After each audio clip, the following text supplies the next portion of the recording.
Oh, it's over. Nancy Sidley's verdict. After another disastrous weekend. Meghan Markle just got blacklisted by Dior, and I'm about to tell you exactly how it happened. Developing today, growing criticism of Meghan Markle. First, she wasn't actually invited. Picture this. Meghan walks into Dior's marble headquarters in Paris. Confident, smiling, claims she has an appointment for a couture fitting.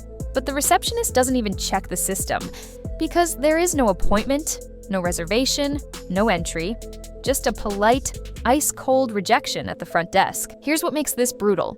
Dior had flagged her name weeks earlier.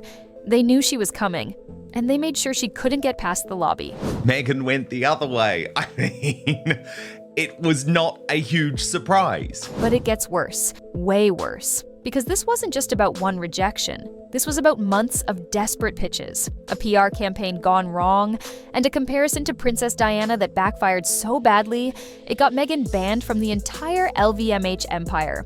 Dior, Givenchy, Chanel, Louis Vuitton, all of it. By the time she left Paris, she wasn't just rejected, she was erased from luxury fashion. Let me break down exactly what happened. There were so many issues that even came through after the event on Friday night. What's up, GossipSlice fam? And if you thought Meghan Markle still had pull in the fashion world, this video will show you exactly how far she's fallen.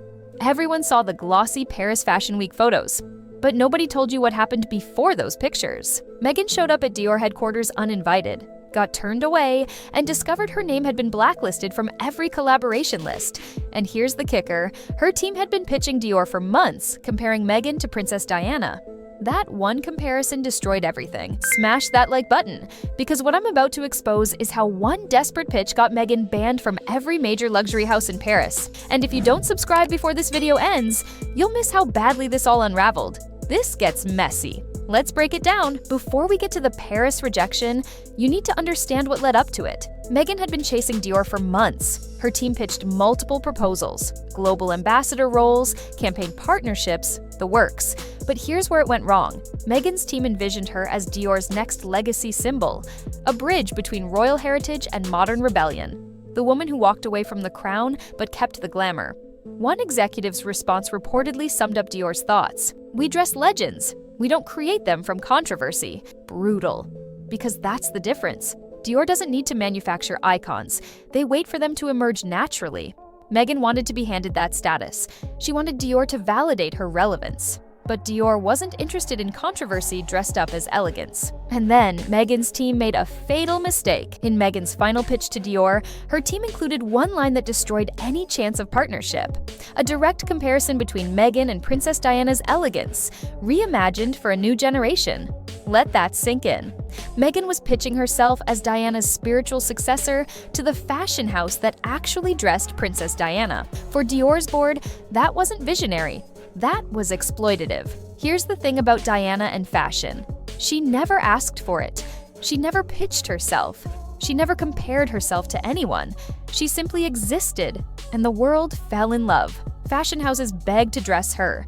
Diana never had to ask. That's what made her a legend. Meghan asking to be positioned as Diana 2.0 revealed exactly how little she understood about what made Diana iconic. You can't market yourself into the kind of grace Diana had naturally. You can't PR your way into beloved status. Dior's response was swift. They voted to blacklist Meghan from all collaborations. Not pause, not delay, blacklist. And then they quietly informed every major fashion editor in Europe, Dior has no current or planned partnership with the Duchess of Sussex. One line, no drama, just done. But Meghan didn't know this yet. And that's when she showed up in Paris. Meghan arrives in Paris calling it a private trip.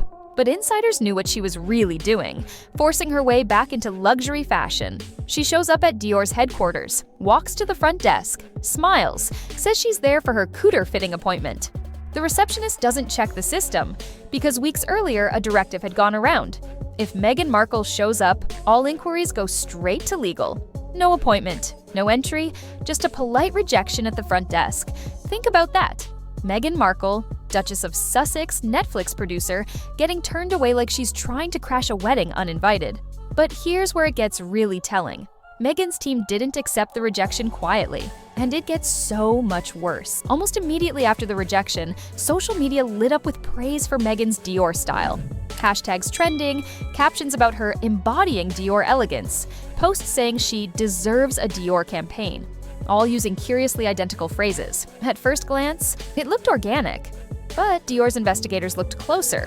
What they found was allegedly a coordinated push traced back to agencies tied to Meghan's PR network. While Dior was quietly distancing themselves, Meghan's team was reportedly trying to manufacture public demand for a partnership that didn't exist. It looked desperate, and desperation has no place in haute couture. You don't force your way into luxury fashion. You don't manufacture hashtag campaigns to pressure a house into working with you. That's influencer behavior, not icon behavior. If Dior had any doubts about blacklisting her before, that campaign erased them. But Meghan's problems weren't just with Dior anymore. Inside LVMH, the parent company that owns Dior, Givenchy, Louis Vuitton, and Fendi, Meghan's name landed on an internal restricted list. These lists aren't public, but every major fashion house has them. Names deemed too controversial or too risky to associate with. And after the Dior situation, executives across the empire reviewed their plans and quietly distanced themselves. Givenchy, who dressed Meghan for her royal wedding, was reportedly first to back away. Chanel declined future pitches. Louis Vuitton stylists received warnings. Avoid association. It wasn't personal, it was protection. Meghan had become a PR liability in couture clothing, but she wasn't about to disappear quietly. Days later, she made a surprise appearance at Balenciaga's Paris Fashion Week show. And what happened there exposed everything. Meghan shows up at Balenciaga. Cameras flash. She smiles. For a moment, it looks like redemption. But insiders told a different story. You could feel the air freeze, one stylist said. Editors kept their distance. Designers turned politely cold. The applause was polite, not powerful. No designer approached her. No stylist congratulated her. Behind the cameras, the conversation wasn't about her dress. It was about how far she'd fallen. And then the real truth came out. By the end of Fashion Week, insiders revealed that Balenciaga hadn't actually dressed Meghan. Her outfit was borrowed through intermediaries, not through the label itself. Only her shoes were genuinely Balenciaga. In couture, that detail is everything. It's code for exclusion. Meghan wasn't a guest of honor. She was someone who scrambled to pull an outfit through back channels while the house politely looked away. To the public, she looked chic. To insiders, that borrowed outfit told the real story. Meghan was no longer welcome. But the most damaging moment came after the show. After Balenciaga, Meghan was allegedly seen filming near the Pont de l'Alma tunnel.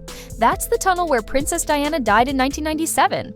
Her team called it coincidence, just a scenic Paris drive. But for a woman who had just pitched herself to Dior as Diana's modern successor, being filmed at that exact location carried unbearable weight. A senior stylist who worked with Dior said it bluntly, Diana's legacy belongs to memory, not marketing. Whether intentional or not, that moment did more damage than the Dior rejection, because Paris still mourns Diana. And watching someone allegedly use that tragedy as a backdrop for image rehabilitation, Paris decided right then, Meghan didn't understand respect. She understood optics. And optics without authenticity is just performance. When Meghan left Paris, the cameras still flashed at the airport. Paparazzi still shouted her name. The photos still looked glamorous. But the warmth behind those lenses was gone. Paris had made its decision. Here's what Meghan didn't understand when she arrived. She came to France believing couture could restore what controversy stripped away. That if she could just get Dior to dress her, to partner with her, to validate her, the world would see her as she wanted to be seen. A style icon, a fashion legend, the modern Diana. Instead, she discovered something far more brutal. Style without authenticity is just costume. And Paris can spot the difference instantly. In chasing Diana's reflection, Meghan lost her own. Think about the difference for a second. Diana never tried to be a fashion icon. She just was. Her elegance came from within, not from PR teams or manufactured campaigns. Her grace was effortless, not staged for Netflix cameras.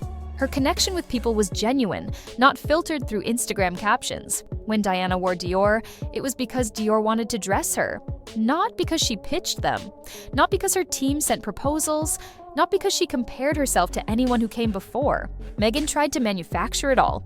The elegance through PR campaigns and hashtags, the grace through carefully staged photos, the connection through documentaries and media appearances. She tried to force Paris to see her the way she sees herself. But Paris doesn't work that way. Editors who once flattered her now kept their distance. Stylists who once pulled samples declined requests. Photographers who once fought for the best angle simply stopped trying. It wasn't cruelty, it was quiet rejection. Because in Paris, they don't boo you out of the room. They simply stop looking up when you enter it. They don't write scathing reviews. They just stop writing about you at all. Paris doesn't reward imitation. Paris exposes it. As one editor from Le Figaro noted in a quiet but devastating line, the difference between Diana and Meghan was never just grace. It was truth. By the time Meghan boarded that flight home, the whispers had turned to silence. Not scandal, not outrage, not even criticism, just conclusion. Fashion had decided who Meghan Markle was. And in fashion, once that decision is made, it doesn't get reconsidered. The illusion was over. Let's connect everything. Meghan spent months pitching Dior, comparing herself to Diana. Dior blacklisted her. She crashed their Paris headquarters, got turned away at the front desk. Her team manufactured social media praise. Dior blacklisted her from the entire LVMH empire. Givenchy, Chanel, Louis Vuitton, all of it. She borrowed a Balenciaga outfit through intermediaries, was allegedly filmed near the tunnel where Diana died, and Paris made its verdict. See the pattern? She claimed she wanted to honor Diana's legacy, but she pitched it like a brand campaign. She claimed she deserved fashion credibility, but she manufactured buzz instead of earning respect. She claimed she belonged in couture, but she crashed events uninvited and borrowed outfits through back channels. The truth? Meghan doesn't understand the difference between fame and fashion, between visibility and validation. Admiration in couture cannot be demanded. It cannot be pitched. It cannot be manufactured. It must be earned through authenticity and truth. And Meghan earned only one thing from Paris: distance. So, GossipSlice fam, there you have it. Meghan crashed Dior, got blacklisted by the entire luxury empire, and left Paris more excluded than ever. Real talk. Do you think comparing herself to Diana was her biggest mistake? Drop a crown emoji if Diana's legacy should be left alone. Drop a broken heart emoji if this fall from grace is sad to watch. Drop a grimacing face emoji if that tunnel moment crossed the line. Like this video, smash subscribe, and hit the bell so you never miss when we expose the truth. This is GossipSlice, where we serve the truth one slice at a time. Peace.